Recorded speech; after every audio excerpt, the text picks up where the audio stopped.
So the more that we sort of create this idealized version of ourselves and the more that we move towards it, oh, I'm not going to make it. I'm not going to make it. I'm not going to make it. Oh my God, will I make it? Will I make it? Will I make it? What if I don't live up to those expectations and I finally make it?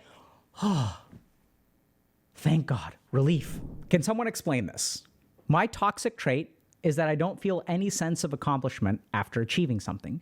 Just a mild sense of relief that it's done. So, this is something that is unfortunately very, very common, where we have things to do.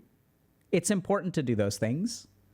And you could even argue that doing those things is an achievement, right? So for example, completing a class and passing your final exam is an achievement. I should be proud of myself for finishing the semester.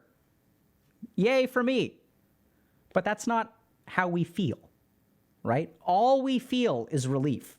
There's not any sense of accomplishment or achievement, even after we kind of have worked really hard towards it. So what we're going to do is explore a little bit. We're going to explore kind of 3 hypotheses about why this happens, how we get into this way, and also a couple of things to do about it. Now, the first thing that I want to talk about is we've got to be very careful about this phrase right here. Toxic trait. So oftentimes when we struggle with something, we will assume that this is not something that is actionable. Like a trait or an aspect of my personality is not changeable or malleable. But it turns out if we look into what is the differential diagnosis, and I don't mean really medically, but I'm using that term. What are the different reasons why someone would work really hard, achieve something, and feel no sense of achievement? We'll discover why you may fall into this. And if we can discover why people fall into this, we can actually start to change it. So let's talk a little bit about it. Why does working hard not give you anything except for a sense of relief? Why can't you feel an achievement of any sort? So the first thing that we're going to talk about is being stressed. Okay? So I want you all to imagine a scenario. Let's say I've got a final exam coming up. As I'm moving towards the final exam, I feel really, really stressed out and I have to do it.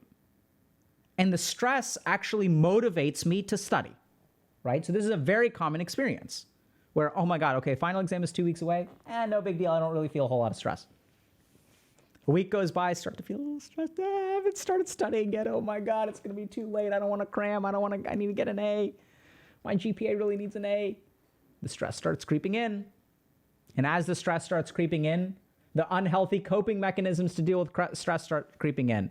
As I become anxious, oh my God, I'm feeling anxious. What should I do? Let me watch something on YouTube and distract myself. 8 days go by, 9 days go by. Now the exam is 5 days away. Oh my God, the stress increases. And now it's so powerful that it breaks through my distractions. And now I start cramming. Stress, stress, stress, stress. I'm studying. Cram. Finish the exam. How are you going to feel? Yay! I'm so proud of myself for procrastinating for 9 days and then cramming and feeling stressed out and waiting till the last minute and like, yay, I can be so proud of that. No, you can't. All you're going to feel is relief. Thank God it's over. So the first thing to understand is that if stress is what's motivating our action, how on earth are we supposed to feel a sense of accomplishment when it's done?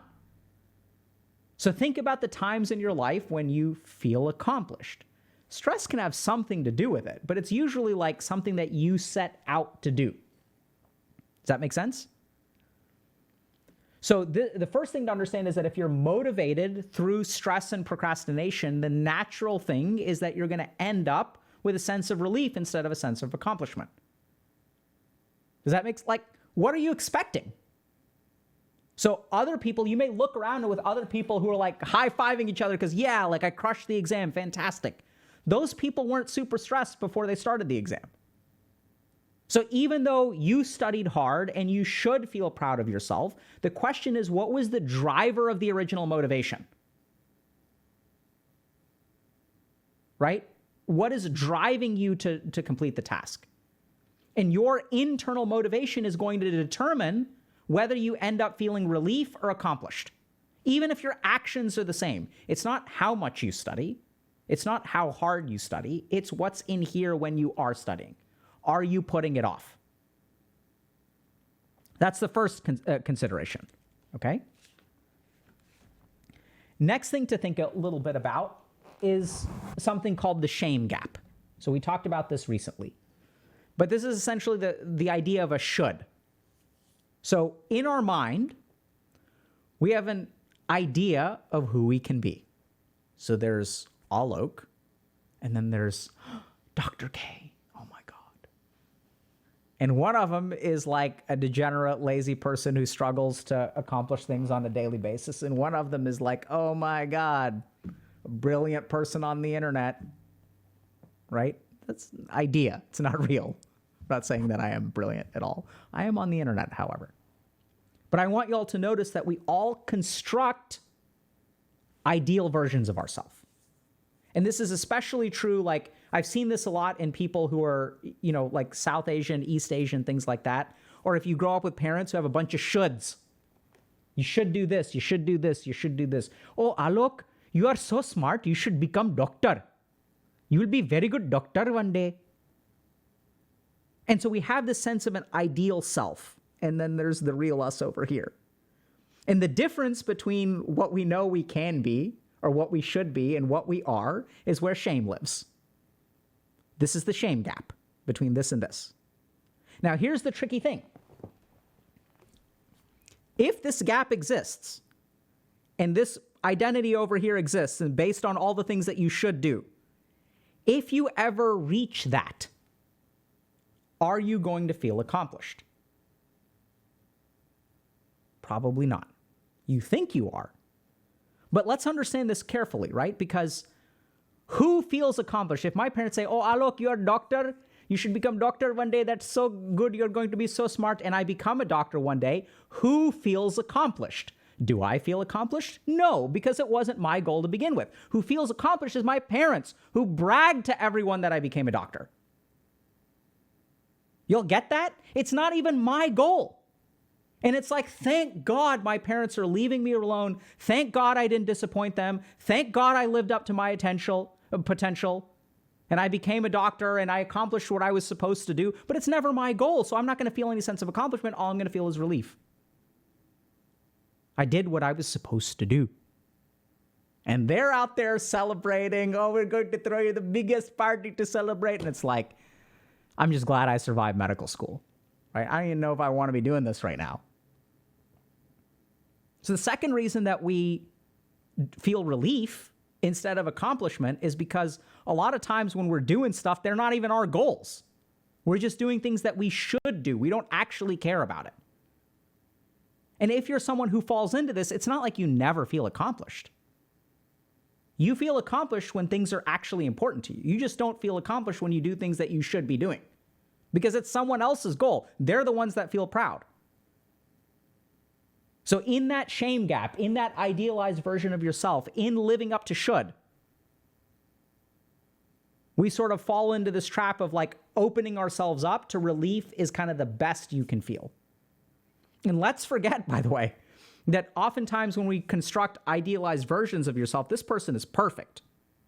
So even if you go all the way, all you're doing is living up to the expectation. You're not exceeding it. It's nothing to be proud of because you're just doing what's expected of you. Oh, Alok, you're so smart, become doctor. So then no, it's like what's expected. It's like the minimum.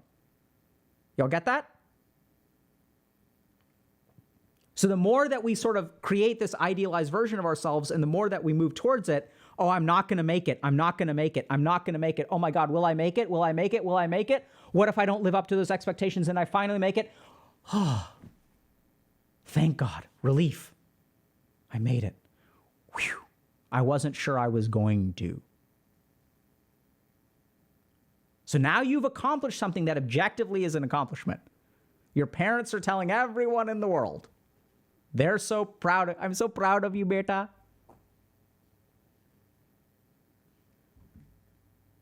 Right? And like, you're just like, oh, thank God. Second reason.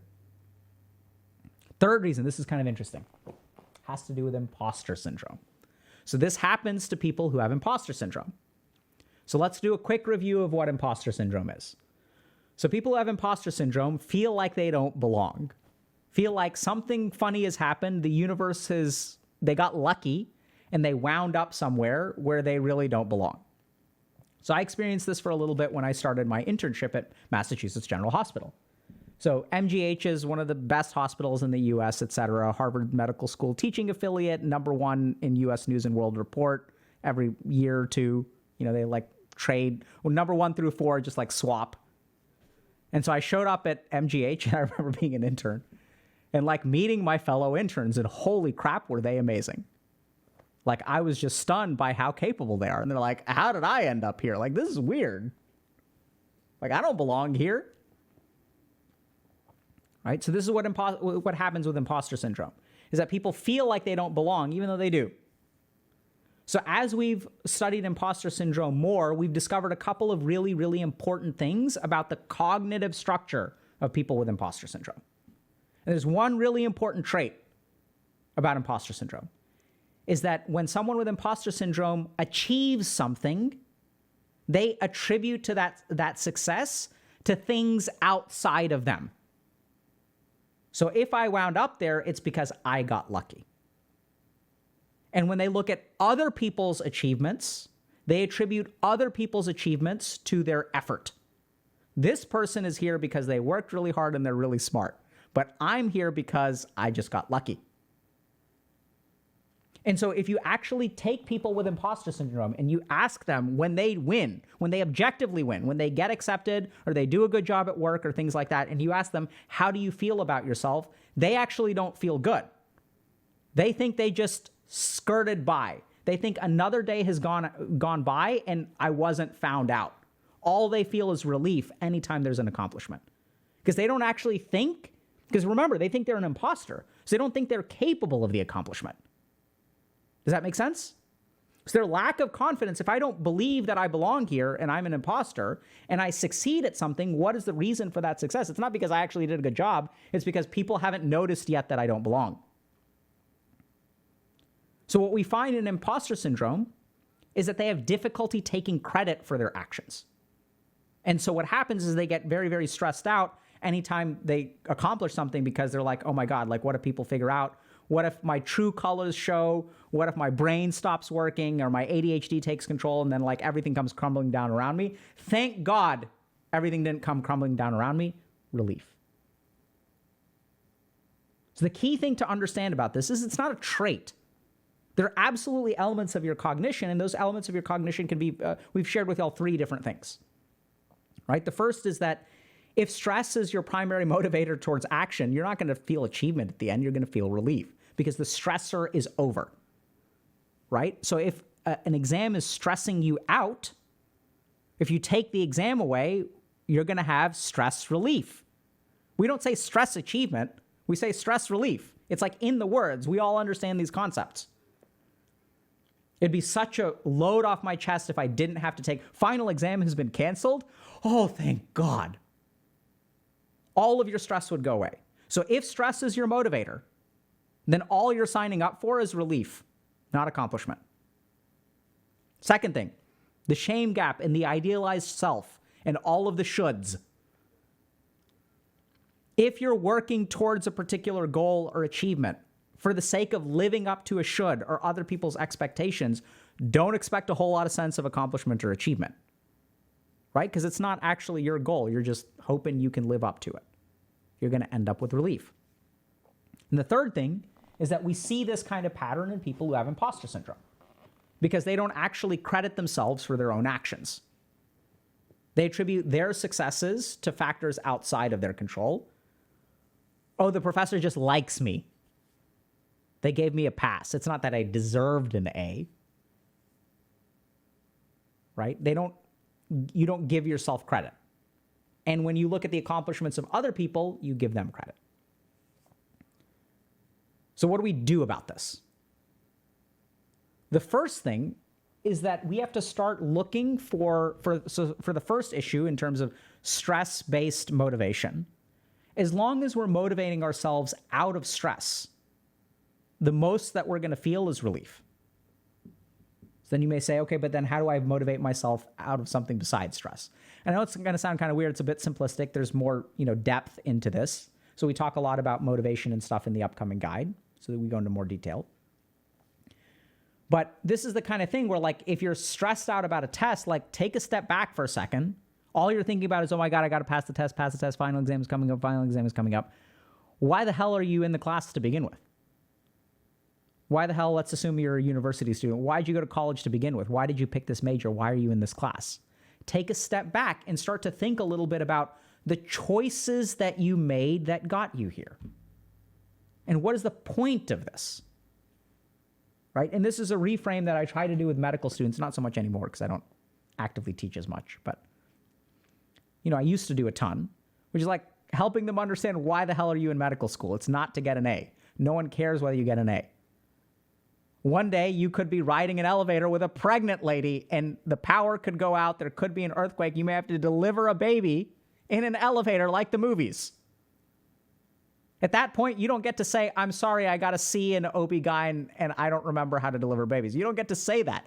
You're in medical school. Who cares whether you get an A or C? You better learn how to deliver a friggin' baby, because one day you may need to. So if you want to stop being motivated by stress, start to take a step back, do some introspective work, and ask yourself, why the hell am I here? Why am I taking Philosophy 101? Because it's a requirement for my degree. I don't even care about philosophy. But this is an opportunity for me to learn about all kinds of things that are not my degree. So this is the last chance that I'm going to get formal education where someone is responsible for teaching me all this stuff. And then when I'm 30 or 40 and I want to understand Stoicism, or people are talking about this philosophy or postmodernism, Stoicism, all these different Nietzsche and all these different people, this is my chance to actually learn about that stuff. And if you can create that frame shift, you will feel more accomplished at the end of it. Second thing, abandon the ideal. Abandon the shoulds. You ain't living this life for the sake of other people. And if you are, that's why all you're going to feel is relief. Why are you living this life? So forget about the perfect self, because this is where you are. And focus on taking this step, this step, this step. Because here's the thing. When this is what I want to be, and this is where I am, when I take one step forward, I'm not there. I'm not there. I'm not there. Even going halfway feels like a failure. If you go halfway, you feel like a failure, even though you moved halfway. Whereas if you're starting from here, 1 step, 2 step, 3 step, 4 step, this is a success. This is a failure. Do y'all get that? Moving halfway to an ideal goal feels like a failure. Moving 5 steps forward from where you are feels like a success. It's all about attitude. It's all about the conception of should. So let go of it all. Accept where you are. This is what, when people say oh, live in the present, this is what they're talking about. Last thing is, if you fall into the imposter syndrome camp, where you give other people credit for their actions, but you make excuses for your successes. Ask yourself one simple question. This is going to be the start of your journey. Why can't I give myself credit? What feels so bad about saying, hey, I actually did a decent job, or I do belong here? Why can't you give yourself credit? I can't tell you just give yourself credit. Start with that question. And then what you can do is on a piece of paper, and there's studies that show that this actually helps with people with imposter syndrome. Write down the things, so make 2 columns, things that you got lucky with and things that you did. And just fill out both columns. We're not saying that there aren't things that you got lucky with, but there's something there that you contributed, right? Even if your teacher likes you, you still showed up to class every day, you still studied for 15 hours for the test, things like that. So start to jot down and really think about what were the contributions that you did make. We're not saying that that's what's responsible. That's way too advanced. You can't do that. No. But let's at least acknowledge that you had some hand in this, right? And what gets in the way of taking that credit? Acknowledge both. We're not saying that you aren't lucky. You're lucky, but it's not like you were sitting on your ass the whole time, right? You did something, and at least be able to acknowledge that. And as you do that more and more, you'll start to be able to take a little bit of pride. As you take pride, you'll start to build confidence. As you start to build confidence, you will stop making excuses for yourself, for your successes, actually. That's what's really weird, right? We always think about making excuses for ourselves in terms of bad behaviors. What we don't realize is that people with imposter syndrome make excuses for their successes. They don't give themselves credit for their successes. So it's kind of odd that sometimes we do fall into this situation where anytime we accomplish something, we don't feel a sense of accomplishment. It's just relief. Now, you've got to be very careful because some people may naturally conclude that this is a toxic trait of mine. It is unchangeable. It is a part of who I am. No, no, no. Thankfully, that's not true. There are a lot of different things that can contribute to it. The first is stress-based motivation just leads to relief at the end. So start to motivate yourself in different ways. It's all introspective work. The work is going to be the same. The amount of studying that you do is going to be the same. It's all about the attitude. It's all about in here. Because whether you feel relief or accomplishment, whether you got an A on the test and you feel relief or accomplishment, the feeling is in here. The A's out there. You'll get that? So it's all internal work. Second thing is abandon the shoulds and the ideals, because as long as you're trying to live up to something, you're never going to feel accomplished. The most that you're going to do is live up to it, right? It's moving from negative 100 to 0. Pride happens once you cross the 0 mark. And so what we need to do is reset our scale and move 0 down to negative 100. And then every step forward becomes a victory. And that may sound like, oh my God, that sounds terrible. Like, isn't that cheating? No, that's actually how it is. If my goal is to lose 20 pounds and I lose 10 pounds, that's progress. That's something to be proud of. I lost 10 pounds. We don't think about it that way. Once again, in here. Last thing is imposter syndrome, which unfortunately, people with imposter syndrome don't give themselves credit for their successes.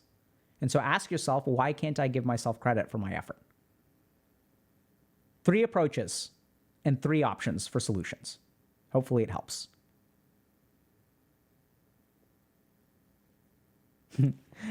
Beautiful. Makina is saying they're not accomplishments because anyone can do it. You're correct. That's what your mind tells you. So why is it that you cheer other people who do what anyone can do?